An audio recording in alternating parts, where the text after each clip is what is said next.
dari Bali, yaitu teman dari Gereja Rock, juga teman dari keluarga kami. Mari kita sambut, we give a warm welcome to Pastor Hendra Dinata.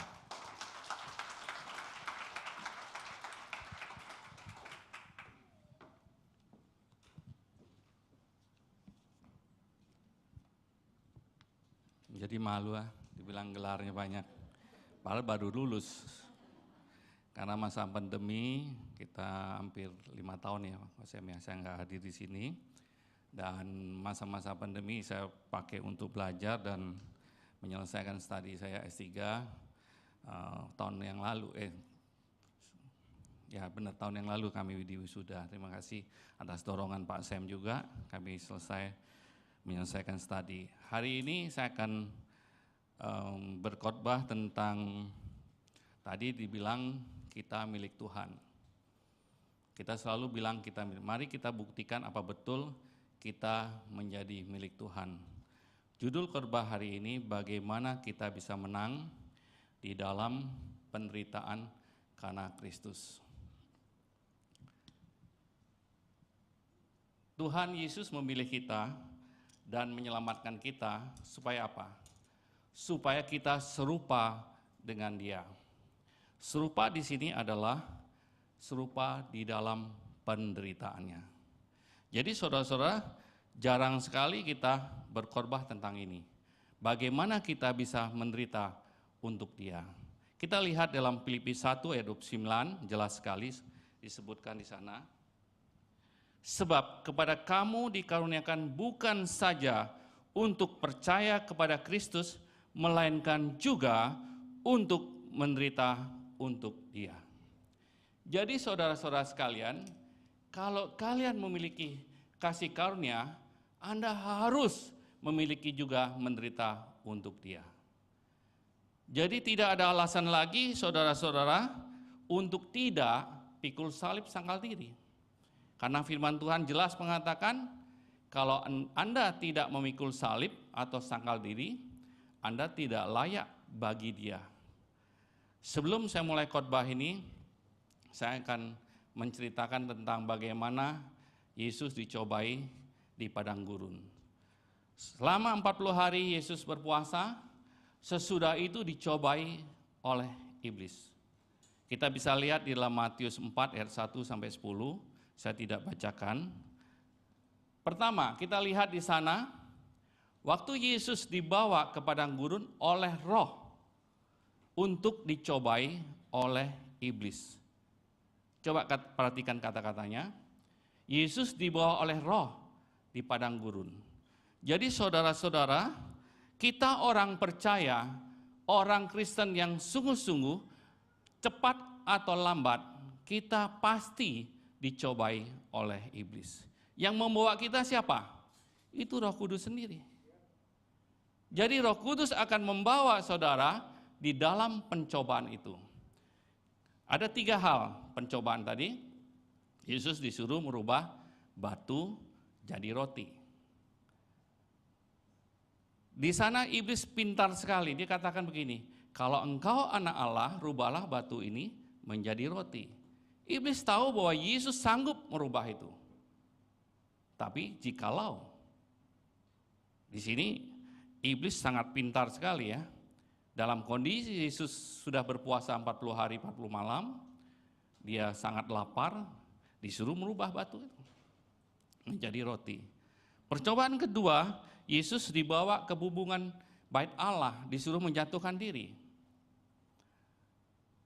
Dan di sana disebutkan ada tertulis, iblis berkatakan dengan firman Tuhan, kalau engkau menjatuhkan diri kamu, secara otomatis malaikat akan menolong kamu. Apa arti maksud di sini? Saya tidak akan menjelaskan karena 3 khotbah yang saya bawa hari ini, saya jadikan 1. Yang ketiga, Yesus dibawa ke gunung yang tinggi. Di sana Yesus diperlihatkan seluruh harta dunia. Yesus diberikan seluruh dunia ini kepada, iblis memberikan kepada Yesus. Sedangkan Bapa pun menginginkan Yesus menjadi Raja dunia. Iblis pun memberikan Yesus sebagai Raja dunia. Hanya caranya berbeda. Iblis hanya ingin Yesus tunduk pada iblis atau menyembah dia sekali saja. Tetapi Bapa ingin Yesus melalui salib itu. Jadi saudara-saudara, 3 hal ini sangat penting sekali kita pahami. Ada 3 kemenangan Yesus dalam pencobaan ini. Yang berbeda saya lihat dengan kemenangan-kemenangan yang sekarang kita inginkan. Pertama, kemenangan tanpa kebutuhan yang tercukupi.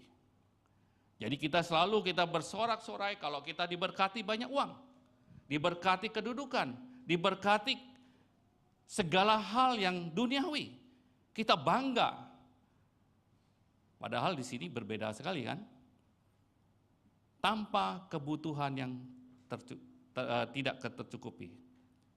Kedua, kemenangan tanpa mujizat terjadi. Sekarang saya tidak heran kalau gereja ya banyak mujizat-mujizat, oke, tapi bukan esensi di sana. Kadang-kadang kita menginginkan mujizat terjadi, padahal di sini Yesus memberikan bukti bahwa kemenangan tanpa mujizat terjadi. Yang ketiga, kemenangan tanpa kemuliaan yang kelihatan. Kita lihat sekarang kan banyak sekali yang 3 hal ini diinginkan oleh gereja. Padahal esensinya tidak demikian, saudara. Esensinya ketiga hal ini adalah di mana kasih karunia diberikan kepada orang-orang yang belum mengenal Tuhan. Kita esensi kepada anak-anak Tuhan adalah bagaimana hidup benar, bagaimana kita memberitakan kabar baik, bagaimana hidup kita berkenan di hati Tuhan. Bukan masalah berkat, bukan masalah mujizat, bukan masalah kemuliaan. Hal ini saya renungkan, saya bisa buktikan bagaimana perjalanan hidup kami dalam pelayanan. Terbalik, saudara-saudara. Mari kita baca di dalam 2 Timotius 2 ayat 1-13.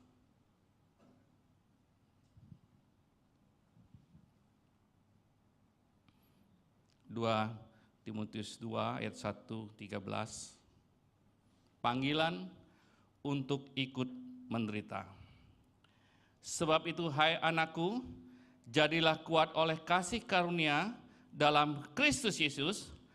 Apa yang telah engkau dengar daripadaku di depan banyak saksi, percayakanlah itu kepada orang-orang yang dapat dipercayai dan juga cakap mengajar orang lain. Ikutlah menderita sebagai seorang prajurit yang baik dari Kristus Yesus, seorang prajurit yang sedang berjuang, tidak memusingkan dirinya dengan soal-soal penghidupannya, supaya dengan demikian ia berkenan kepada komandannya. Seorang olahragawan hanya dapat memperoleh mahkota sebagai juara apabila ia bertanding menurut peraturan-peraturan olahraga. Seorang petani yang bekerja keras haruslah yang pertama menikmati hasil usahanya. Perhatikanlah apa yang kukatakan, Tuhan akan memberi kepadamu pengertian dalam segala sesuatu. Ingatlah ini, Yesus Kristus yang telah bangkit dari antara orang mati, yang telah dilahirkan sebagai keturunan Daud, itulah yang kuberitakan dalam Injilku. Karena pemberitaan Injillah aku menderita, malah dibelenggu seperti seorang penjahat, tetapi firman Allah tidak terbelenggu. Karena itu aku sabar menanggung semuanya itu bagi orang-orang pilihan Allah, supaya mereka juga mendapat keselamatan dalam Kristus Yesus dengan kemuliaan yang kekal. Benarkah perkataan ini? Jika kita mati dengan Dia, kita pun akan hidup dengan Dia. Jika kita bertekun, kita pun akan ikut memerintah dengan Dia. Jika kita menyangkal Dia, Dia pun akan menyangkal kita. Jika kita tidak setia, Dia tetap setia, karena Dia tidak dapat menyangkal dirinya. Saudara-saudara kekasih, ada 3 hal yang harus kita perhatikan dalam ayat ini supaya kita menang di dalam penderitaan. Pertama, bertekun dalam proses. Di sana disebutkan untuk kita bertekun dalam proses memilih pemahaman Alkitab yang benar. Banyak daripada kita, pemahaman Alkitab yang keliru mengibatkan kita keliru juga di dalam pemahaman untuk bertindak. Di sini harus dipahami dalam proses ini, yaitu didapat kepada orang yang cakap di dalam mengajar. Jelas disebutkan dalam ayat 2, disebutkan di sana, didapat orang yang layak dipercaya dan cakap dalam mengajar. Jadi saudara-saudara harus juga belajar firman Tuhan supaya apa? Jangan diombang-ambingkan oleh ajaran-ajaran yang keliru. Contoh kita lihat ya, di Korea banyak sekali ajaran-ajaran palsu yang jelas-jelas palsu saja diikuti oleh banyak orang. Apalagi yang ya sedikit abu-abu. Coba kita perhatikan, banyak sekali keliru menafsirkan Alkitab sehingga keliru juga cara kita bertindak, cara kita hidup.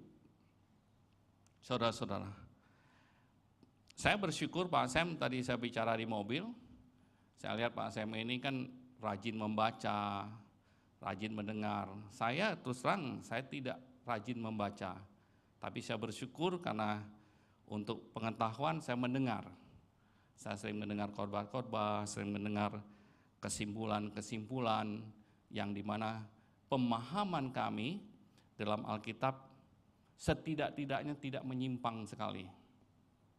Saudara, saya harap betul-betul untuk memahami hal ini sehingga kita tidak terombang-ambing oleh ajaran-ajaran palsu. Nanti kita akan bahas ya di bab kedua. Kedua, disebutkan seperti seorang prajurit. Saudara, kalau kita tahu seorang prajurit pasti ya, mereka akan latihannya luar biasa, mereka fokus pada pagi hari, mereka latihan untuk kondisi yang bagus supaya di dalam nanti dia berperang atau mempertahankan negaranya, dia menjadi kuat, saudara. Dia tidak memusingkan segala sesuatunya tentang kebutuhan-kebutuhan yang lain. Bagaimana dia berkenan di hadapan komandannya. Saya punya saudara partner saya, orang-orang misi di lapangan, mereka betul-betul tidak memusingkan kebutuhan-kebutuhannya. Jujur saya bilang, saya kadang-kadang heran juga sama mereka. Mereka tidak punya rumah, mereka tidak kadang-kadang untuk besok aja mereka tidak punya uang. Tapi mereka fokus bagaimana menginjili di daerah-daerah terpencil, daerah-daerah yang belum dikunjungi oleh orang-orang Kristen. Betul-betul seorang prajurit yang terlatih, saudara. Ketiga, di sana disebutkan mengikuti aturan-aturan seperti seorang olahragawan. Nah, banyak dari kita tidak mengikuti hal ini. Kalau kita seorang olahragawan, pasti mengikuti aturan-aturan yang ada, saudara. Kita lihat dalam misi untuk penginjilan banyak sekali gereja-gereja berbenturan di lapangan. Banyak sekali. Padahal tujuannya bagaimana kita memenangkan jiwa-jiwa yang terhilang. Tapi mereka fokus dengan dirinya. Siapa yang menjadi hebat? Siapa yang menjadi terkenal? Nah, ini banyak sekali saya temukan di lapangan hal ini. Yang ketiga, bekerja seperti seorang petani, saudara. Kalau kita perhatikan seorang petani selalu bekerja keras dari pagi, bangun. Kalau di sini kan tidak ada seorang petani ya. Saya di sini saya lihat di Sydney begitu ya, semua mengenakkan, saya lihat makannya enak, pekerjaannya gajinya besar, kehidupan yang begitu mapan. Tapi nggak tahu masalah banyak nggak Pak Sam? Banyak ya. Karena masalah keinginan banyak soalnya Pak Sam. Saya mengerti sekali. Waktu pandemi saya jadi petani. Saya bikin kolam ikan, saya mencangkul, saya bertanam sayur-sayuran. 6 bulan jadi hitam bener. 6 bulan. Baru 1 jamnya cangkul sudah pusingnya bukan main. 1 jam loh. Tapi lama-lama hampir setahun lebih saya di lapangan itu jadi kebiasaan. Jadi enak kondisinya, panas. Ya karena pandemi waktu itu kan kita harus berjemur kan, sekalian berjemur, sekalian capek, sekalian sehat juga. Saya setiap hari keluar. Orang banyak di rumah, saya keluar aja, saya jadi petani, saya tanam tanah yang kosong itu. Dan bertemu orang-orang juga sambil bisa menginjili mereka.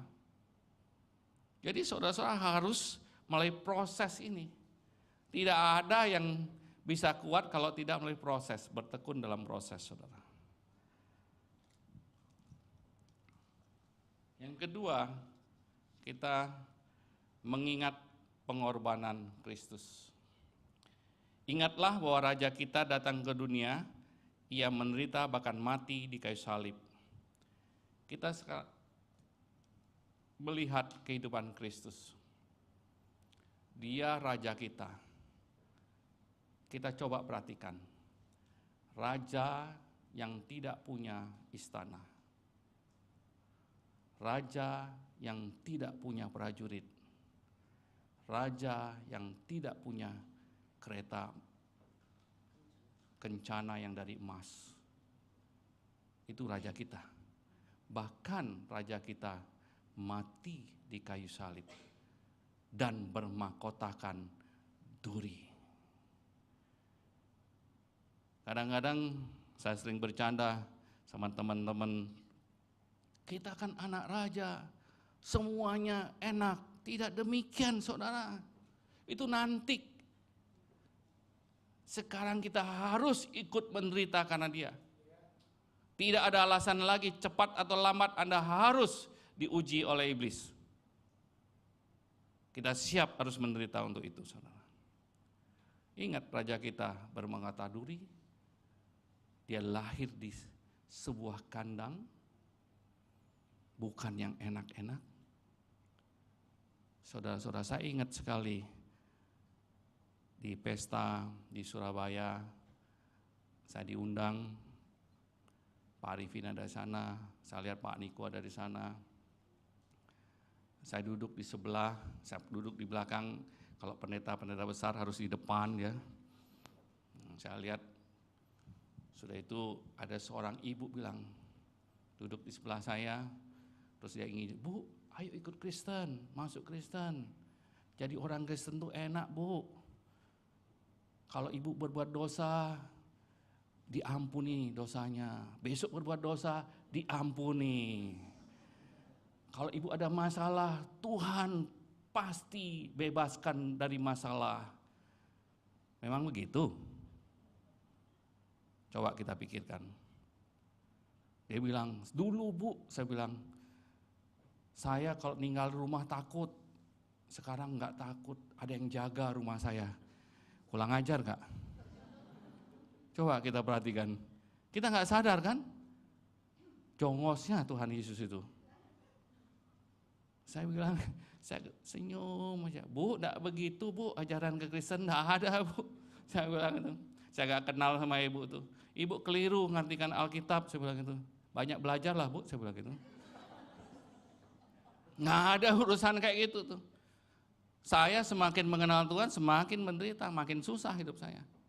Tapi ada damai sejahtera yang tidak bisa dibeli oleh dunia ini. Saudara-saudara, berbeda sekali kan?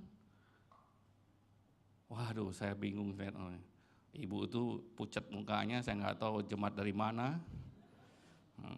Saya bilang, Bu, kalau mau belajar, ayo saya ajarin dah, saya bilang gitu. Keliru kan mengartikan Alkitab. Nah, ini saya akan jelaskan ada 3 tipe orang Kristen. Pertama, orang Kristen yang binasa. Nah, ini hati-hati nih. Banyak dipanggil, sedikit yang dipilih. Kalau di gereja itu ada 100, kalau sedikit berapa ya? Ada 100 berapa sedikitnya? Nggak mungkin 50 kan? Maksimal 20, maksimal 30. Jadi hati-hati saudara, harus koreksi diri. Apa betul kita milik Tuhan? Cirinya apa? Nah ini harus disebutkan dalam Matius, apalagi Matius 7 ayat 23 ya. Aku sudah bernubuat demi namamu, aku sudah melakukan mujizat demi namamu, aku sudah melakukan ini demi namamu, menyembuhkan orang demi namamu. Tuhan bilang apa? Nyala engkau. Ini buat kita loh, buat saya sebagai pelayan Tuhan, buat pendeta-pendeta yang terkenal. Jangan kira dia bisa masuk surga kalau tidak memahami Alkitab yang benar. Mereka menyembuhkan banyak orang loh. Coba lihat hidupnya, lihat buahnya. Apa betul pengajarannya? Kita lihat kan, banyak pendeta-pendeta besar apalagi dari Korea yang begitu jelas hidupnya melebihi dari penjahat saya bilang gitu. Melebihi dari penjahat. Kalau penjahat enak kan, memang dia penjahat. Kalau hamba Tuhan, pelayan Tuhan begitu gimana? Double kan? Maka jadi pelayan Tuhan tidak gampang. Hukumannya harus double juga. Kalau siap jadi hamba Tuhan, jadi pelayan Tuhan, harus siap juga. Kalau melakukan kesalahan, double hukumannya, bisa-bisa triple. Tidak gampang kan? Itu ciri-ciri. Kedua, yang saya lihat banyak orang Kristen tidak mengerti. Saya survei ke berapa anak-anak Tuhan. Saya tanya, kamu yakin gak masuk surga? Dia ragu. Terus ada yang jawab, saya yakin. Yakinnya gimana? Ya saya sudah melakukan perbuatan baik, saya sudah melakukan ini. Apa betul begitu? Keliru. Kalau gitu sama dengan ajaran orang lain dong, dengan agama lain. Ada 38 orang yang saya survei, 33 fail. Dia belum paham arti Alkitab. Oh iya bisa kok orang lain, kalau agama lain atau kepercayaan lain bisa nggak masuk surga? Oh bisa kalau dia melakukan perbuatan baik. Keliru saudara. Kalau perbuatan baik itu orang bisa selamat, Yesus tidak perlu datang ke dunia ini. Dia tidak akan mau memikul salib itu. Kalau ada jalan lain untuk masuk surga, kita diselamatkan, tidak perlu Yesus datang ke dunia ini. Maka waktu Yesus berdoa di Taman Getsemani, dia katakan apa? Hendaklah cawan ini berlalu pada saya. Tapi Bapak bilang tidak, ini harus kamu lalui. Cara inilah yang bisa menyelamatkan manusia.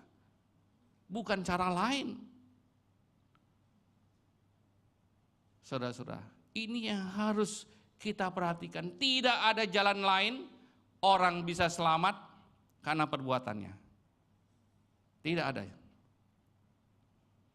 Kita harus paham ini. Banyak orang kita yang belum paham. Mereka ya ragu, oh bisa. Berarti Anda belum menjadi orang percaya, saudara. Tidak paham. Makanya kita harus menangisi jiwa-jiwa yang terhilang.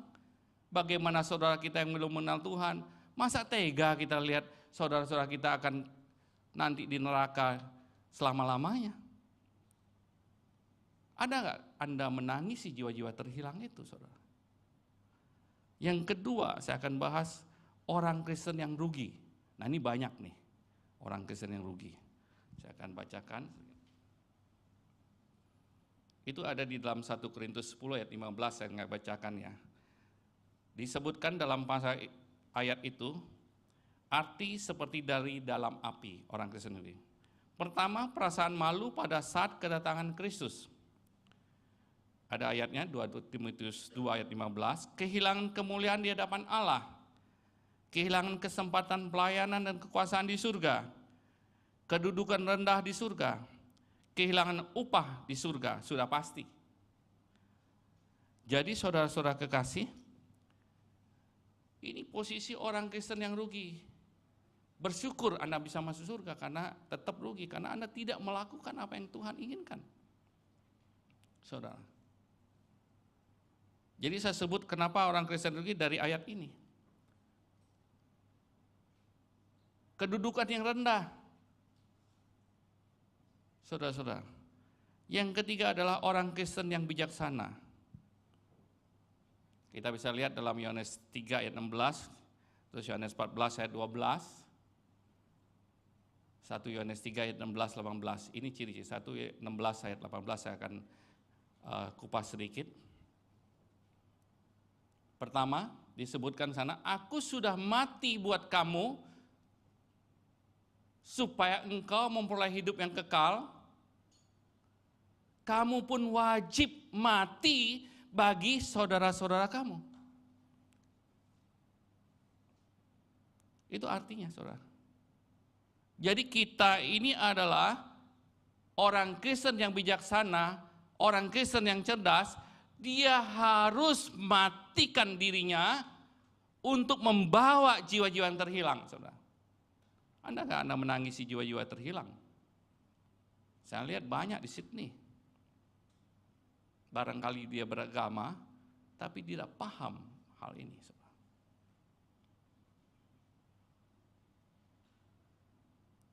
Bagaimana kita harus membawa mereka? Pasti dengan kehidupan kita, beri contoh teladan.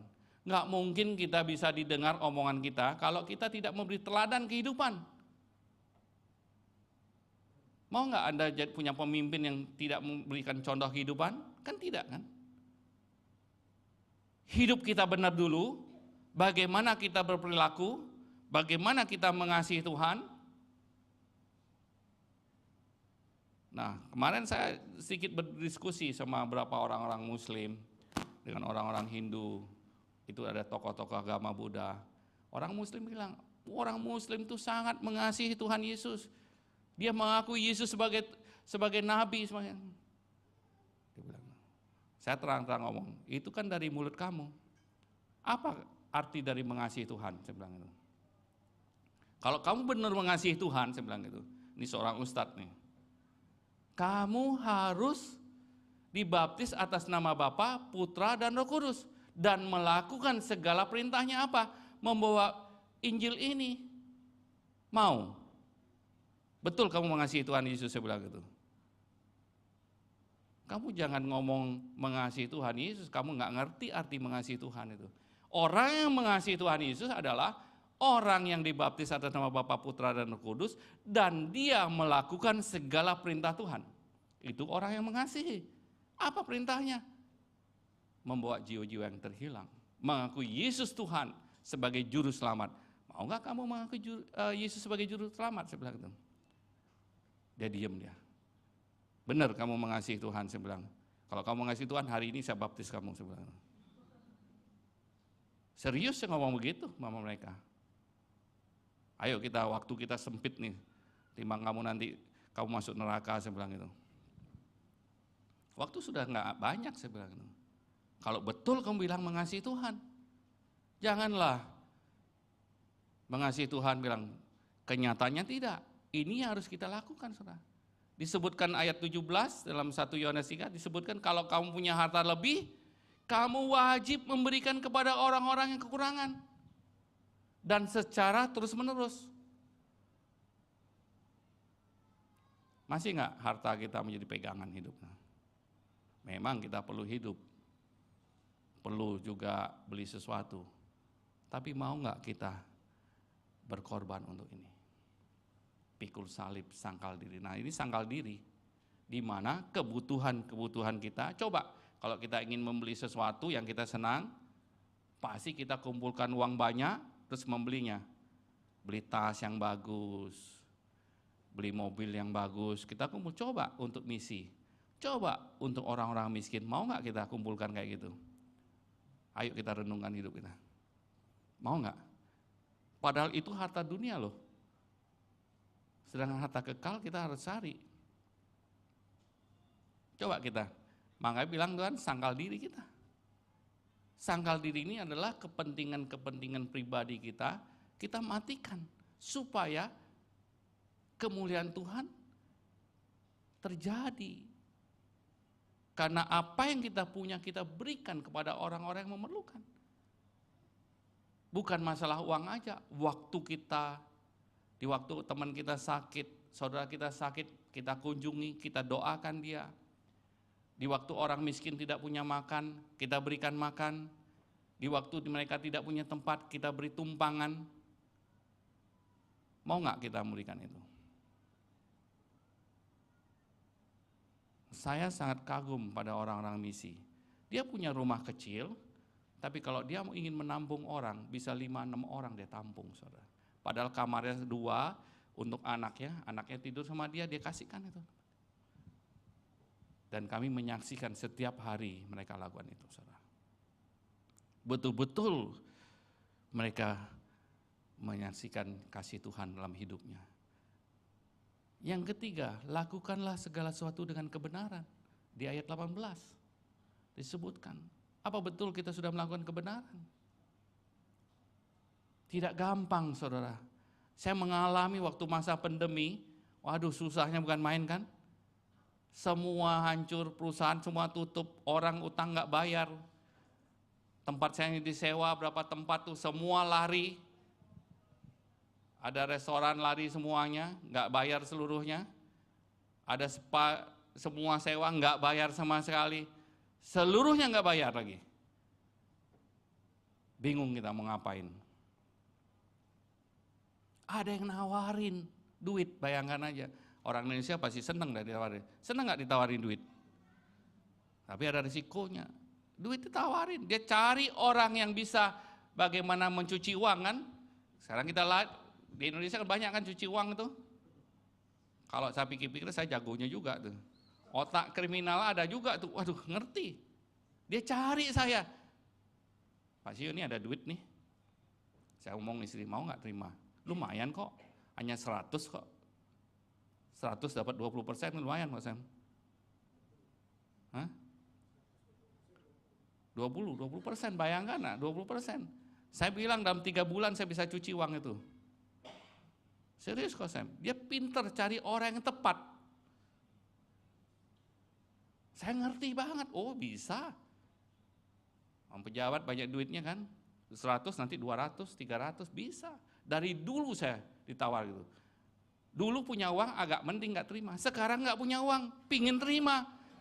Aduh, ayo, pasti pingin kan? Saya ngomong sih, mau terima gak? Kamu bisa kemana-mana, bisa beli banyak itu, uangnya kita bisa pakai lagi. Tapi ada konsekuensinya 10%, bisa-bisa kita diciduk juga nih. Kalau dia ketangkap, dari mana uangnya? Kalau tahun 96-97 ingat sekali, uang satu kontainer pernah datang ke tempat kita. Untuk menjaga hati itu tidak gampang, saudara. Pas kondisi yang sedang susah, nggak ada cash money, datang uang. Iblis itu memang kurang ajar sekali. Tapi dia baik juga, iblis memberikan uang, tapi masuk ke jurang. Saudara, saya bergumul loh. Saya tanya istri saya bergumul, terima yuk. Lumayan kan? Kasihan anak-anak nanti, kecemplung sekali, habislah kita. Seluruh harta yang kita milik bisa kita ambil kan? Kita ngerti.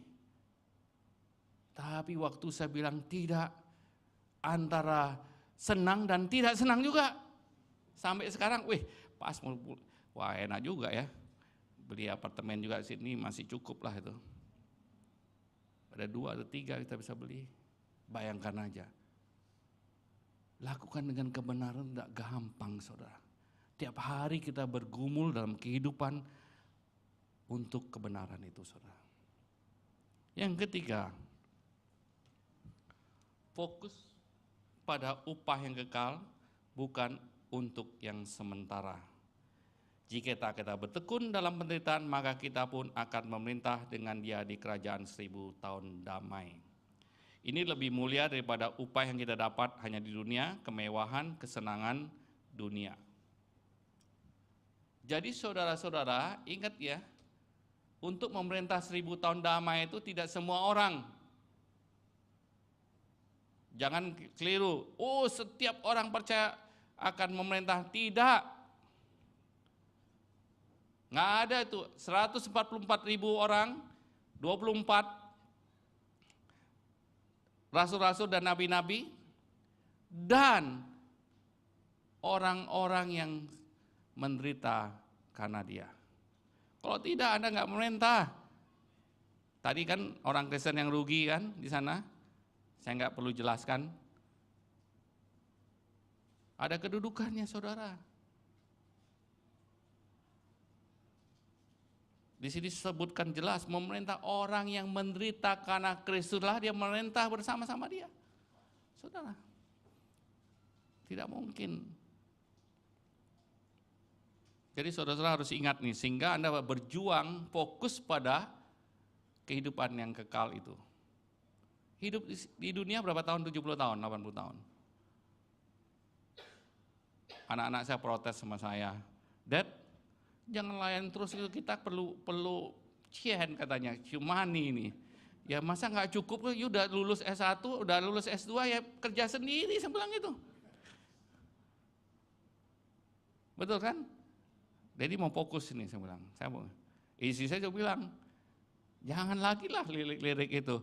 Nanti di surga itu gampang, jalan dari emas, permata, tinggal petik aja. Nggak usah lah mikirin berapa kerat itu semua bling-bling itu kan. Istri saya bilang, dasar suami pelit, dia bilang gitu. Kita di dunia kan betul perlu, tapi tidak usah berlebihan lah. Yang wajar-wajar aja. Gimana kemuliaan Tuhan kalau kita berlebihan? Coba kita pikir. Kita jadi pelayan Tuhan, menginjilin orang-orang di desa-desa. Bagaimana kita hidup bersama dia, kita lihat bermewah-mewah. Apa pantas saya bilang itu? Tidak. Justru kita ada sukacita bersama orang-orang itu, memuji Tuhan dengan benar. Luar biasa kan hidup. Jadi kalau kita ingin upah yang kekal, yang tidak berkesudahan, memimpin 1000 tahun damai, ya kita siap menderita. Siapa yang siap menderita di sini? Hah? Ayo, lu enak kok, bener. Serius saya bilang. Nanti saya jelaskan sedikit ya, ada pengalaman. Ada masih waktu kan, Sam? Masih berapa menit? 20 menit. Ya, untung disingkat 3 khotbah loh saya jadiin 1 nih. Saya bingung bagaimana membahasnya. Nah, makanya saya loncat-loncat agak, sorry ya agak loncat-loncat nih.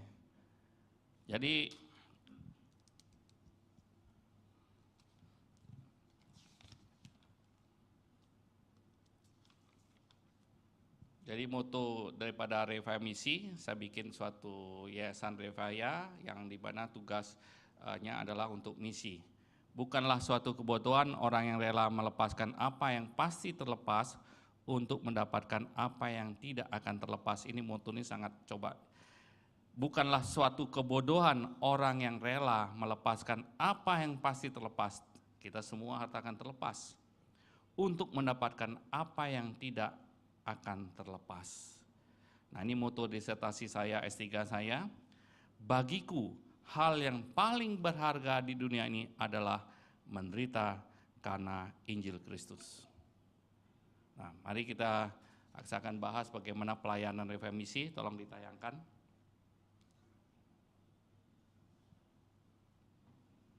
Jadi visi saya yang saya bentuk menjadikan Indonesia dalam kasih Kristus. Ada misi, ada 5. Pertama, membangkitkan semangat dalam persatuan tubuh Kristus dalam gerakan kasih misi. Yang kedua, mengutus tenaga misi yang sudah terlatih ke daerah-daerah yang belum terjangkau kasih Kristus. Menaungi dan bertanggung jawab kepada tenaga misi yang diutus. Nah, ini yang sangat sulit bagi saya, di mana saya bertanggung jawab apapun yang terjadi pada orang-orang misi sayalah yang dipanggil duluan.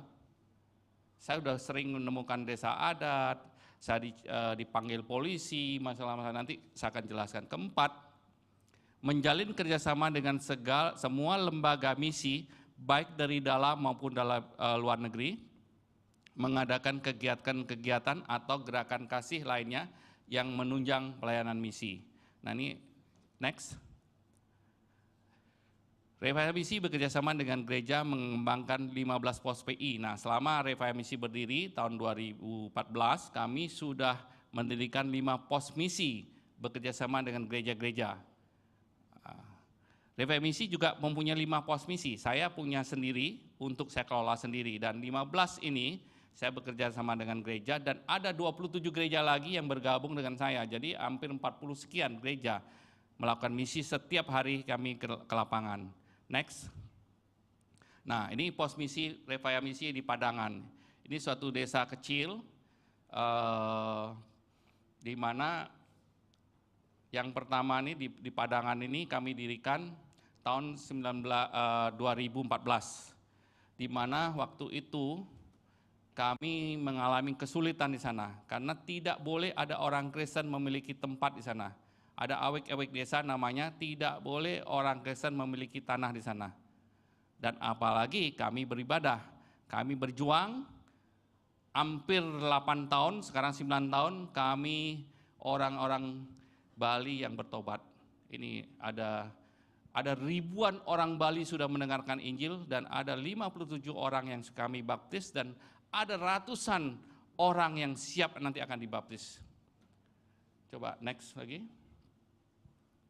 Nah, ini ada beberapa pendeta yang bekerja sama saya dan ini orang-orang kami yang kami latih dan mereka lulusan S1 dan S2 juga teologi dan ada S3 sama-sama saya juga menyelesaikan studinya. Studi saya S3 bukan 6 bulan, bukan 7 bulan, tapi 5 tahun. Karena STI begitu ketat untuk meluluskan suatu untuk disertasi S3. Saya sebagai ketua yayasan 2 kali tes nggak lulus. Hampir saya pecat dosen-dosennya itu. 2 kali saya ujian nggak lulus, saya bilang aduh disuruh rubah lagi.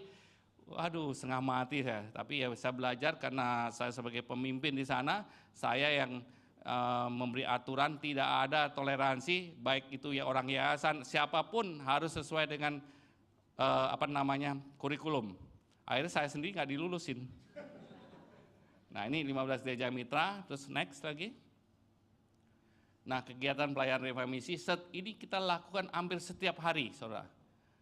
Jadi kami mengutus mereka, setiap hari mereka tinggal di sana, hidup di sana, dan bertahun-tahun. Sampai sekarang saya lihat ada juga yang jenuh ya, 10 tahun di desa. Dan bahkan ya mengalami penganiayaan banyak, dan ada satu orang saya namanya Thomas, dia 2 kali dikasih racun, dan hampir mati. Tapi bersyukur masih hidup. Ya sekarang tetap melayani Tuhan. Dan mereka sudah menyelesaikan studi S2-nya. Nah, ini next lagi. Nah, 2014 sampai 2021, jumlah yang diinjili 7.668, jumlah yang percaya 3.564, jumlah yang dibaptis 690. Itu semuanya dari orang Bali asli dan orang Muslim.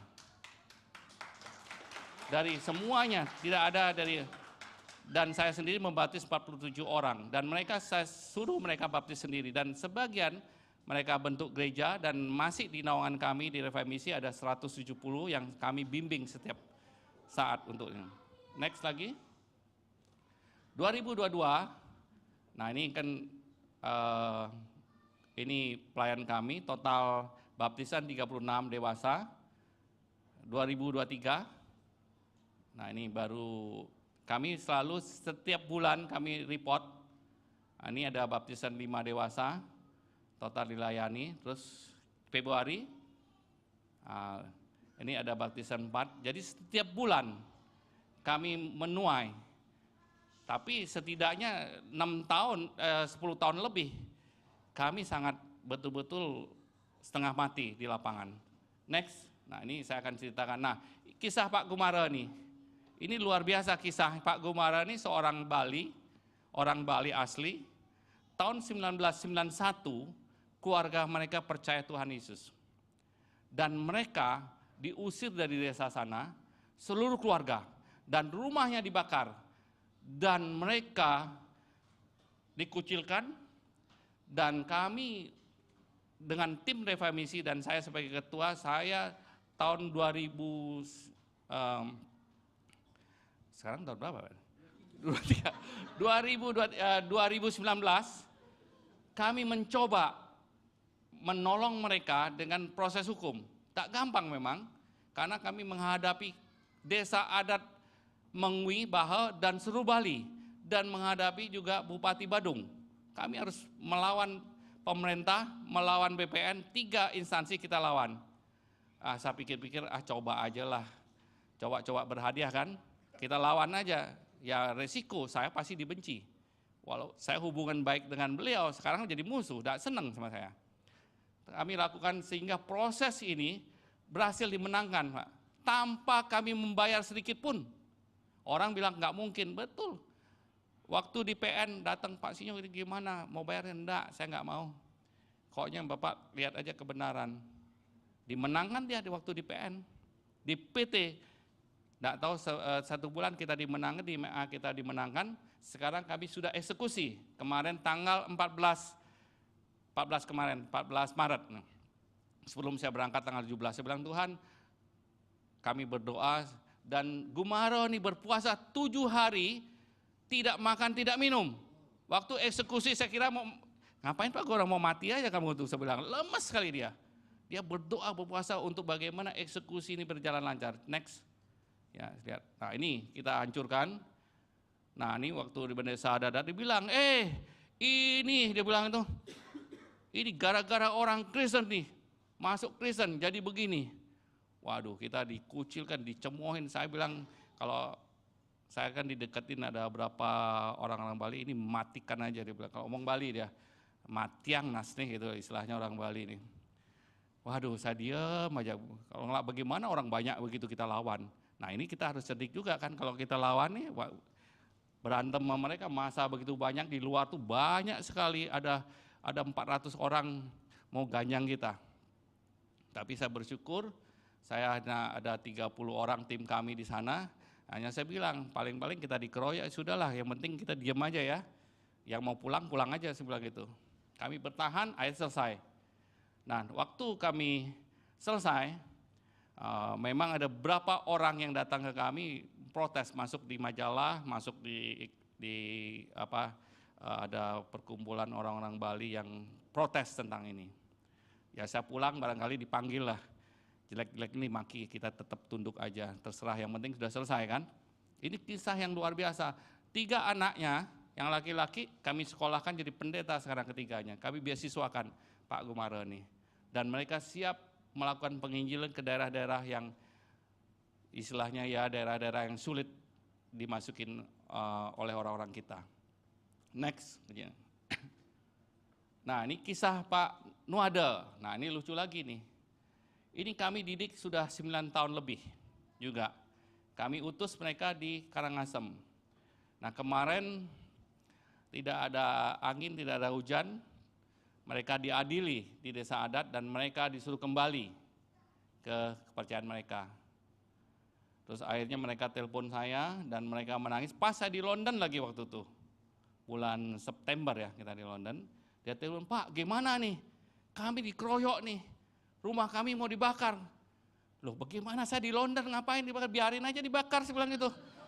Bilang apa? Masa Tuhan akan lindungi? Enggak bisa. Kalau saya mati gimana Pak? Ya kalau mati ya sudahlah. Saya bilang benerin, saya ngomong begitu. Yang penting Pak ya tolong ya, kalau saya dibunuh ya tolong perhatikan anak dan istri saya. Ada pasti dah. Tapi saya bilang sama dia, kamu masih muda. Kamu Tuhan pasti pakai lah, gak usah mati duluan. Tuhan saya yakin masih dipakai Tuhan untuk itu. Karena orang ini masih muda sekali, umur 38 ya. 34 atau 38. Mereka ada 12 kakak di sana, diusir dari desa adat. Akhirnya kami bisa bertahan dan 3 kakak kita sudah baptis kemarin. Tinggal lagi 9 kakak yang masih dalam proses pergumulan. Karena sayangnya kalau mereka jadi orang percaya, mereka punya dagangannya nggak boleh ada yang bicara sama dia, tidak boleh ada yang beli. Dan 2 tahun yang lalu kami juga punya 3 tempat persinggahan, istilahnya orang-orang percaya yang diusir, kami kasih tempat di sana, mereka bakar juga, habis kami nggak tayangkan di sini. Di dibakar juga sama desa adat sana. Tapi kami masih bertahan, masih bersyukur bisa bertahan dan masih hidup sekarang. Yang next, ya ini keluarga mereka. Nah ini waktu mau keluar nih, mau sudah siap-siap, Pak kami usir dari desa nih gimana nih? Ya sudahlah, saya bilang saya nggak bisa apa-apa, kalau kamu memang harus keluar, bertahan aja sana, saya bilang itu, nanti saya datang. Nah, nanti kan kalau sudah dikeroyok saya nggak tahu juga. Sambil bercanda kan kita nggak muluk-muluk, saya nggak bilang Tuhan pasti jaga, enggak lah, saya nggak tahu apa yang terjadi pun saya bersyukur. Mati kamu bersyukur, hidup juga bersyukur, saya bilang gitu. Next, nah ini keluarganya, saya datang, saya 2 keluarga, saya udah kamu datang ke sini aja. Ini anak-anaknya yang menginjili sana. Mereka sekarang sudah ada 40 sekian orang Bali yang bertobat. Terus lagi, nah kisah Pak Swene, ini lucu nih Pak Swene nih. Ini juga sama, orang tua ini anaknya sudah jadi pendeta mereka, belum percaya Tuhan. Terus saya berapa kali menginjil mereka, sudah 5 tahun saya injili, baru 6 bulan yang lalu mereka percaya Tuhan dan kami baptis. Nah rumah mereka yang dulu punya suatu tempat ibadah, dia hancurkan dan menjadi tempat gereja sekarang. Tapi, nah ini ada tapinya, masalah meruncing sekarang. Mereka diusir dari desa adat, mereka nggak boleh lagi tinggal di sana. Nah, malam-malam dia telepon saya, Pak bagaimana Pak, saya diangkut nih ke Banjar, istilahnya ada satu tempat oleh massa. Gimana Pak? Bagaimana nanti hidup saya, suami istri saya sedang lumpuh lagi, kalau saya dibunuh di sini gimana? Pak, sudahlah kalau Bapak memang dibunuh, itu anugerah Pak, saya bilang itu. Karena satu-satunya orang Bali mati saya, dia Bapak, saya bilang itu. Tidak apa-apa. Nah, next. Nah, ini rumahnya yang kita dibongkar, terus ini keluarganya, terus lagi. Nah ini saya kalau biasa nginjili di desa-desa, saya santai aja, saya duduk bareng sama mereka, kita ngobrol berjam-jam di sana, kita kumpulin orang-orang. Nah ini tempat jadi gereja sekarang. Next lagi. Nah ini berapa penginjilan bagi suku asli Bali yang kami selalu lakukan setiap hari. Nah, hari Minggu aja kita ibadah. Terus lagi. Nah bantuan para penginjil dan melayan desa-desa. Lagi. Nah ini baptisan yang kami lakukan. Jadi setiap bulan tuh ada aja yang dibaptis. Terus, nah ini pos PI Pupuan, bayangkan kalau kita melihat orang-orang Bali memuji Tuhan, apakah kita nggak bahagia ya? Apakah kita nggak bersyukur? Kalau saya datang ke sana, jujur saya bilang, selalu saya mengeluarkan air mata yang begitu penuh dengan sukacita. Nggak ada bahagianya melihat mereka. Saya jujur saya bilang, kalau saya bisa untung banyak, nggak pernah sebahagia ini, saudara. Nggak pernah sebahagia melihat jiwa-jiwa yang diselamatkan Tuhan. Ini pos Pupuan, terus lagi. Ini Reformasi Center. Kami terpaksa bentuk ini karena bukan saya tidak percaya sama gereja ya. Ada beberapa memang kami kasih gereja untuk mendidik, tapi ada beberapa hal yang mereka perlu bimbingan kami dulu. Habis itu terserah masuk gereja mana. Terbalik kan, kalau orang gereja kan ingin semakin banyak jemaatnya. Saya kalau semakin berkurang semakin senang saya. Beban saya semakin sedikit. Karena yang saya ajak semua susah-susah. Semua masalah. Itu masalahnya. Ini kami bentuk Reformasi Center ini untuk menaungi mereka. Kalau terjadi apa-apa, kami selalu bekerja sama dengan gereja, selalu bergandengan tangan untuk menolong mereka. Tidak gampang memang dalam hal ini. Nah dari pengalaman inilah saya sedikit cerita tentang bagaimana reformasi bergerak. Saya juga dibantu oleh Gereja Rock selama 3 tahun, ikut menyumbang lah, membantu masyarakat yang kekurangan di sana. Nah saya kira sekian khotbah saya dan pengalaman ini mudah-mudahan menjadi rema buat kita semua bahwa sebenarnya penderitaan karena Kristus itu adalah yang paling indah dalam hidup orang percaya, saudara. Amin. Mari kita berdoa. Bapa di surga, terima kasih ya Tuhan, pada hari yang indah ini kami bisa berbagi firman Tuhan-Mu ya Tuhan, yang sederhana ini, dan kehidupan yang nyata. Biarlah kami punya hati yang selalu mengasihi Engkau dengan sungguh-sungguh Tuhan. Biarlah kami bisa bertekun di dalam proses penderitaan karena Injil-Mu ya Tuhan. Biarlah jemaat semua di sini diberi kekuatan selalu dalam mengikuti, dan mereka mau pikul salib sangkal diri ya Tuhan, di mana itu syarat utama bagi orang-orang percaya Tuhan. Tuhan Yesus, terima kasih atas hidup yang Kau berikan, dan pada hari ini juga Tuhan, Kau lindungi, Kau berkati Pak Sam, dan Cilidia dan Yosi, yang di mana mereka bersungguh-sungguh melayani jemaat di sini Tuhan. Biarlah mereka berikan kesehatan dan kekuatan selalu dalam hidup mereka. Di dalam nama Bapa, Putra, dan Roh Kudus kami berdoa. Amin.